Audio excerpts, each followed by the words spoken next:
Hey, I'm Jimmy over at Vortex Optics, and we're here today to teach you about the CRS Zero Stop, what it is, and then demonstrate how to set it up. So let's get to it. CRS stands for Custom Rotation Stop, and as a point of clarification, it is not a hard stop right at zero. It is a mechanism that indicates when you've reached your zero or bottom rotation.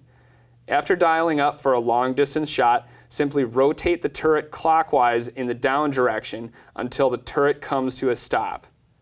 To re-index your zero, just dial it back counterclockwise to line up the zero on the turret and the reference line on the scope body. It's consistent and repeatable every time.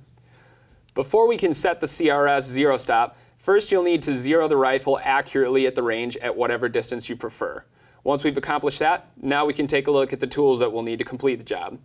Any scope that has the CRS feature will come with these two things. You will need the shims and the Allen wrench to set the CRS. Step 1 is to use the included hex wrench to loosen the set screws. They don't need to come all the way out, but you'll need to back them out several turns. I've loosened the first one here, and you'll want to do the same for the other two screws around the perimeter of the turret. Step 2 is to remove the turret cap by pulling straight up on the turret, being careful not to turn the turret and make any clicks in the process. Using the shim pieces included with your scope, fill in the gap here on the turret all the way up. Stack them one on top of the other, alternating from one side to the other as you go.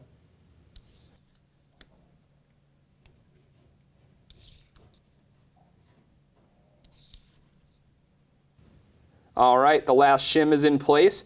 One thing to note, a very slight remaining gap is okay.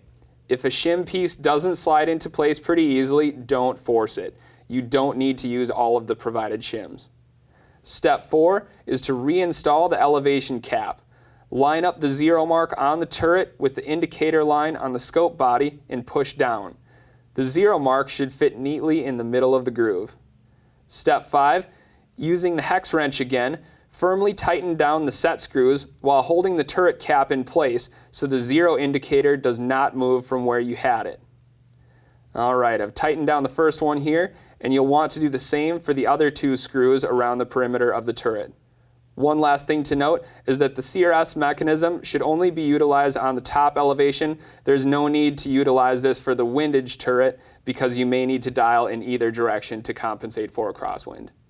All right, guys, hope you learned something in the video today, but if you have any other questions, feel free to give us a call toll-free at 800-426-0048, extension 5, or drop us an email at info@vortexoptics.com. Thanks again.